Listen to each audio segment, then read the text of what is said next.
یہ جی میرے لیے بڑے اعزاز کی بات ہے کہ میں دوبارہ بھی آیا محبوب تو مجھے اس چادر سے نوازا گیا ہے اور اس بار یہ چادر میں آپ کو تحفے میں دیتا ہوں. میں نے محبوب کو پہنائی ہے جی یہ چادر. تو سرکار بہت شکریہ آپ کا, آپ نے ہمیں نوازا. پچھلی چادر میں نے فراز کو دے دی تھی. یہ جی ہمارا یہ اعزاز کی بات ہے. آپ کو مبارک ہو یہ چادر. لیکن محبوب صاحب سے بابا فرید کے کوئی ایک دو شعر سنتے ہیں. پاک پتن تیان کھلوتی بیڑی میری بننے لا دور سن کے آئیاں میں اس پتن دا تو ہے ملا پاک پتن تیان کھلوتی بیڑی میری بننے لا دور سن کے آ گیا میں دور سن کے آ گیا میں اس پتن دا تو ہے ملا پاک پتن تے آن کھلوتی در سخیاں دا در ولیاں دا بیڑی میری بننے لا ایک نکی جئی ضد کر بیٹھا خالی نہیں میں جانا شانہ تیریاں ماشاءاللہ شانہ تیریاں ماشاءاللہ ذات تیری سبحان اللہ پاک پتن تے آن کھلوتی بیڑی میری بننے لا دورو سن کے آئیاں میں دورو سن کے آئیاں میں اس پتن دا تو ہے ملا پاک پتن تے آن کھلوتی بیڑی میری بننے لا دورو سن کے آ گیا میں اس پتن دا تو ہے ملا پاک پتن. بہت شکریہ محبوب صاحب, آپ نے کیا کہتے ہیں اس کو تازہ کر دیا, سارا معاملہ یہاں آنے کا لطف والا کر دیا. آئیے, بہت شکریہ آپ کا سرکار. یہاں ہر وقت آپ کو قوالی کی آواز سننے کو ملے گی اور اس وقت بھی قوالی وہ جاری ہے.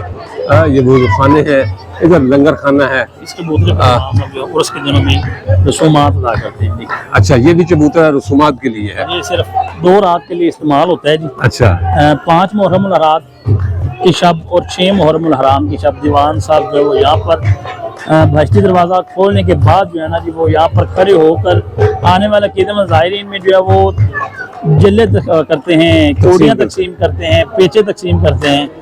یہ بہت اچھا, ٹھیک ہے ٹھیک ہے ٹھیک ہے. اچھا, یہ لنگر خانہ ہے سامنے جو ہے.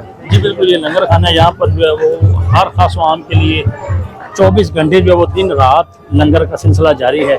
اچھا, وہ دیجیے درگاہ ہی ایسی ہے جی, لنگر یہاں پر دن رات چل رہا ہے, لوگ پل رہے ہیں, دعائیں دے رہے ہیں, یہ نظام چل رہا ہے. جی بالکل ایسے. یہاں سے کوئی عمارت بھی دکھائی دے رہی ہے جس کی چھت پر بیٹھ کر جلے بنائے جاتے ہیں. جی بالکل, سپر جو ہے اوپر سیڑھیاں, آپ تو خیر دروازہ اس وقت بند ہے اس کا, لیکن یہی وہ جگہ ہے جہاں جلے بنا کر لوگوں کی خدمت کی جاتی ہے, تقسیم کیے جاتے ہیں اس میں.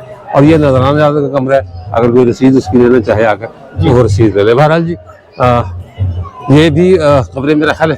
اچھا, یہ سجادگان کی خبریں نہیں ہیں جی, یہ سجادگان کی قبریں نہیں ہیں. یہ جو پاک پتن کے سماجی شخصیات ہیں, یہ ان کے مزارات انہوں نے اوپر دربار کو بنا دیا, لیکن کافی عرصہ ہو گیا. اب جو ہے وہ صرف سجادگان کے لیے جو درگاہ پر جو وہ جگہ ملے گی, باقی کسی کے لیے نہیں ملے گی. اب تو یہ درگاہ قبروں سے بھر جائے گی. جی بالکل ایسے ہی, بالکل ایسے ہی. چلیں, ٹھیک ہو گیا سر. کوئی اور چیز تو نہیں رہی؟ یہ ہے جی ون کا درخت ہے جی. اچھا, ون کا درخت ہے. جی, اچھا, یہاں پر صبح کے وقت, فجر کے وقت ایک اپنا ہی سما ہوتا ہے. یہاں پر جو ہے وہ چڑیاں بول دیاں بابا دے دربار چڑیاں بول دیاں کہ وہ چڑیاں ساری اس درخت پر ہی ہوتی ہیں. اچھا اچھا اچھا، یہ وہ درخت ہے جی. جی بالکل. تو بابا جی کو سلام کرنے آتی ہیں سلام جی. کرنے آتے ہیں. بالکل صحیح. یہ جی بابا جی کا حجرہ جہاں لوگ دور دور سے حاضری کے لیے آتے ہیں، اور مجھے یہ سعادت یہاں سے مل چکی ہے. میں جب پچھلی بار آیا تھا تو مجھے چادر پہنائی گئی اور اندر بیٹھنے کا وقت بھی دیا گیا، لیکن آج میں صرف سلام کرنے آیا ہوں. بابا حضور کو سلام کروں گا. ارادہ یہی تھا کہ میں آپ کو بھی اس کا دیدار کراؤں. یہ سارا یہ چاندی کا دروازہ ہے، یہ خالص چاندی کا دروازہ. اس کی کنیت ہے وہی ہے، اور اس کی دہلیز جی یہ پرانی دہلیز ہے. آئیے جی اندر چلتے ہیں. السلام علیکم. جی جی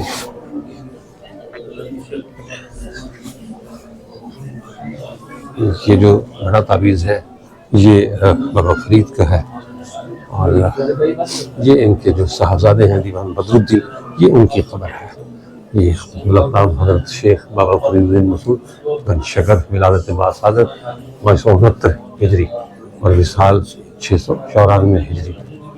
یہ سامنے ایک لکھا ہوا ہے، کلمے لکھے ہوئے ہیں، دوشی لکھا ہوا ہے، اور یہ بہت سادہ سا گنبد ہے. اسی کی میں نے آپ کو بتایا تھا کہ ایک ایک اینٹ پر قرآن پاک ختم ہوا ہے.